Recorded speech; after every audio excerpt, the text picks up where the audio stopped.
FSN Radio. It's all about what's next. Go to financialsurvivalnetwork.com and sign up for your free weekly newsletter. You'll also get 3 free reports. The Financial Survival Network. It's all about what's next. Welcome, and you are listening to the Financial Survival Network. I'm Kerry Lutz. It's July 24th, 2018. As always, I invite you to join the show, participate, send me an email. We'll probably read it on the show.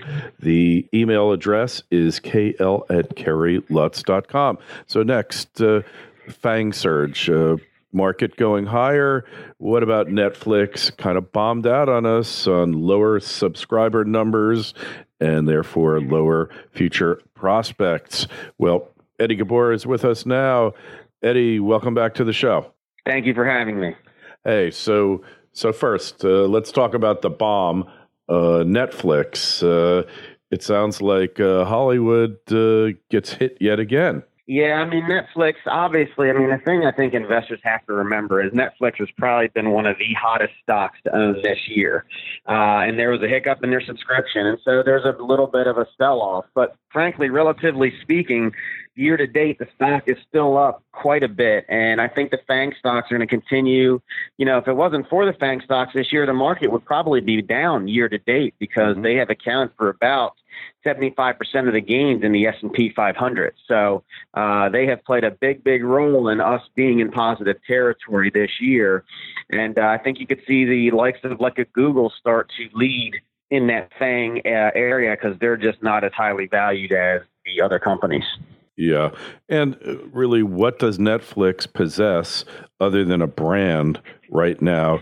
They don't really have a proprietary advantage. There's a lot of other companies that are kind of doing the same thing they are, like Amazon. I wouldn't say Google so much, although Google is through YouTube. You've got them creating content, and, you know, they have no exclusive Netflix has no exclusive agreements with any studios. They've actually lost or going to lose content from the acquisition of Fox and from others because, you know, they're just less likely, those studios, to share content with Netflix. So is Netflix's future that wonderful? Yeah, no, you know, honestly, that's why right now I would be, if I had a big position in the Netflix and a lot of the really highly valued stocks in regards to a valuation perspective, if you haven't taken profits by now or at least taken some money off the table from that sector, I think you're nuts. Those areas are not going to continue to do what they're doing. And there's other sectors that just have not had the appreciation and the growth that you've seen in the FANG sectors. And it's just a matter of time before you have that sector rotation. And if you haven't taken profits and rebalanced, you know, you could fall yourself into a trap like what happened during the tech bubble burst that happened in the early 2000s. Yeah, you never lose money taking a profit. I mean, honestly, I discontinued my Netflix subscription because they wanted an extra $1 a month. Big deal. So they wanted $12. But I said, hey, I've got Amazon Prime. I've got regular cable TV, which can probably find me any movie just about that Netflix can under their on-demand services.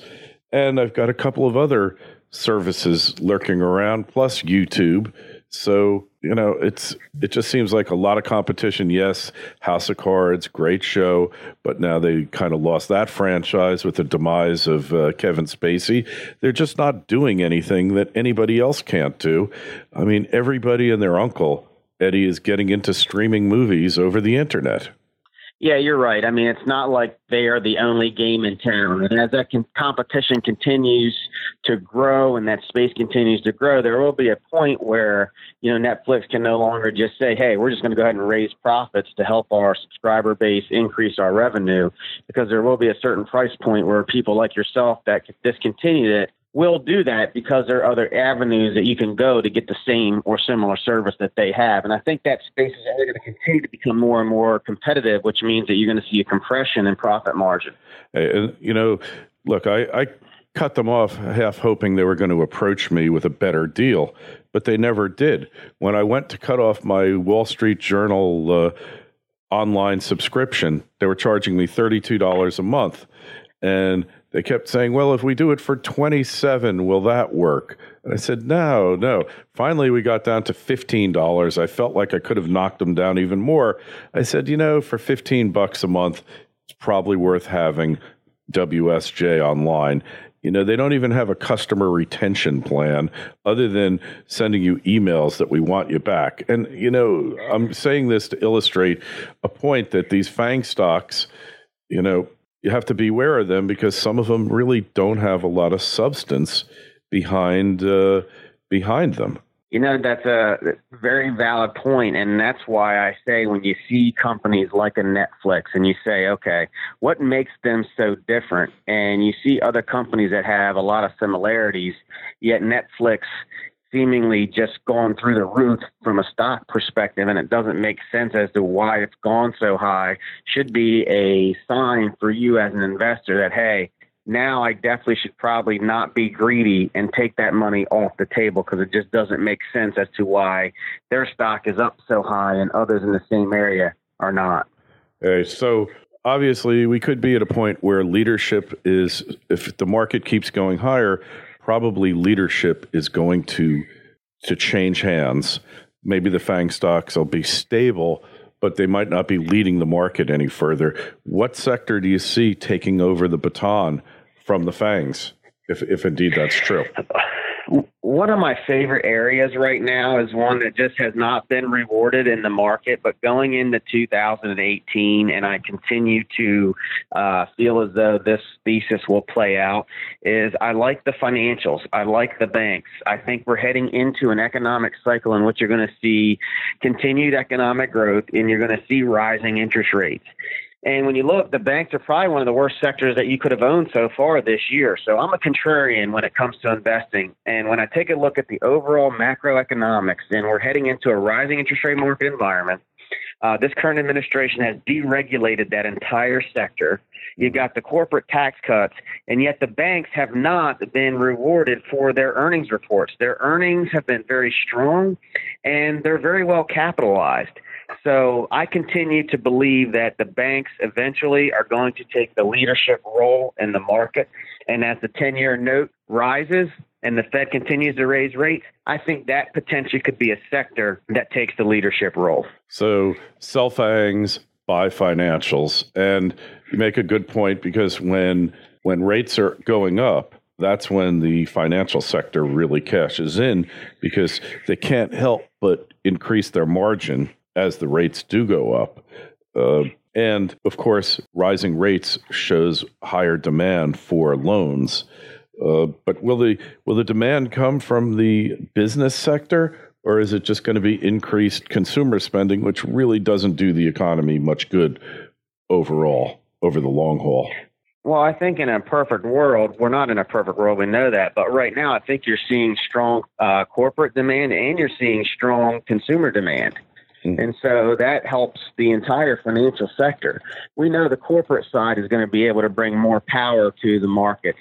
And of course, having a strong business sector is more beneficial to shareholders because at the end of the day, if you got a strong business environment, you're going to help the consumer indirectly anyway. Yeah. So rising rates, but we'll also see rising mortgage rates, presumably. Are you at all alarmed, Eddie, about the flattening of the yield curve? I think that without question that the flattening of the yield curve is a red flag. And yes, that does concern me. If we go into an inverted yield curve, traditionally speaking, that's kind of indicating that we're 12 to 18 months away from another recession. And that's one of the things I'm watching the closest right now, actually, is that yield curve. I don't think we're going to go inverted this year. I think once the trade war fears go away, I think you're going to see that 10-year go ahead and breach the 3% mark again. Yeah. And the spreads will widen because I think that's what's held the 10-year note right now is that fear of a trade war, which I don't think is going to happen. So you think the trade war is one of those things that's greatly over-exaggerated, the old thing of Mark Twain, rumors of my death have been greatly exaggerated. So that type of thing. I do. I don't think we're going to go into a trade war. Now, between you have China and the U.S., number one, number two economies in the world. You got the global economy really picking up. The U.S. economy is strong. No one wants to put a halt to that. Yeah. So I think you're going to continue to see tough rhetoric until you get some type of agreement. And I do think that we will see an agreement. Okay. So no flattened yield curve, because that really would be kind of the death knell. Now, one thesis kind of been working on, they say, well, this recovery has been going on for 10 years now. But arguably during the Obama administration, there was no real economic recovery. Yes, there was a pickup in stock prices. They went up dramatically, but the real economy was kind of stuck in the mud. The real recovery only started shortly before Trump's ascension to the presidency. Yeah, it's funny. We hear this all the time. This is the longest, run or second longest run in history post World War II. But when your economy is only growing at 2%, naturally it's going to last a hell of a lot longer than if you have an economy growing at 3 to 5%. And you're exactly right.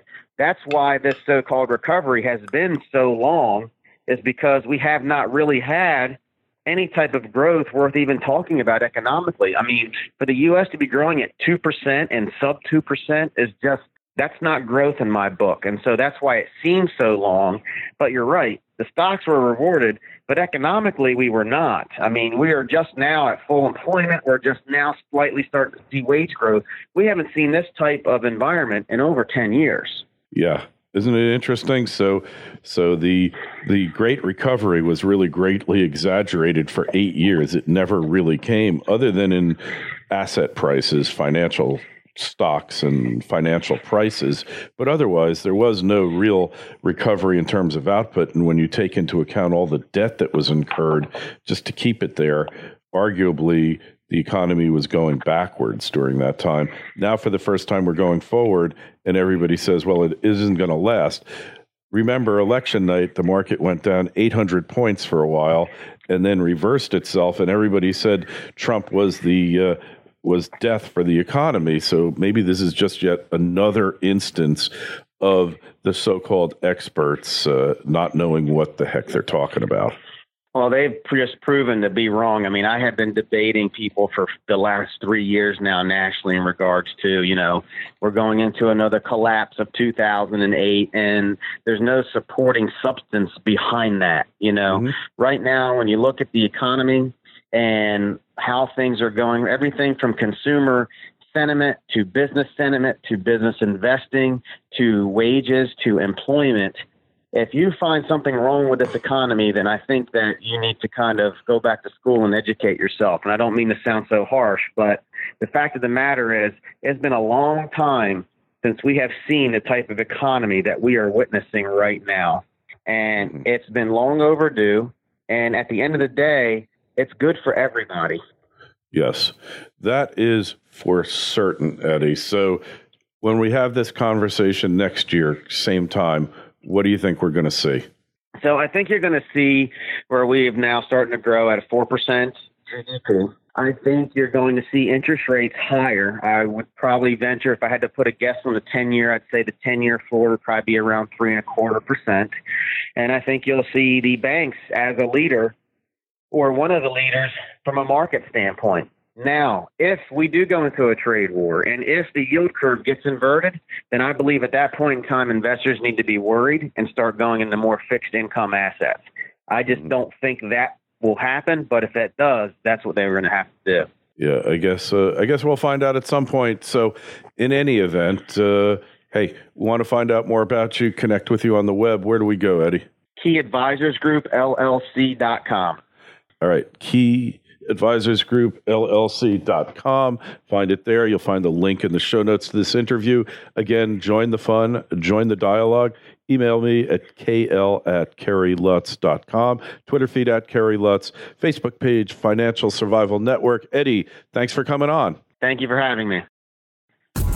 FSN Radio. It's all about what's next. Go to FinancialSurvivalNetwork.com and sign up for your free weekly newsletter. You'll also get 3 free reports. The Financial Survival Network.